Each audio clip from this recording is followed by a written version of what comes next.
All right, now that we've gotten our advanced testing set up, it's time to add the About page. So we're going to use test-driven development. This involves writing the test first and then writing the application code to get the test to pass. So see if you can guess what the test is going to be. This is the beauty of having just a little bit of generated code. This is not rocket science. We're just going to use this same model. So let's copy this and paste it in.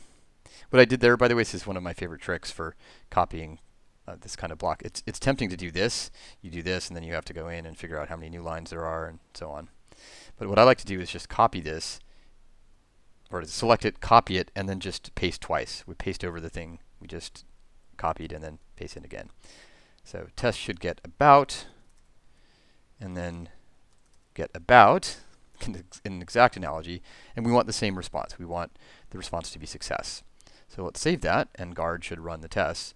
You can see how nice this is in the context of a screencast.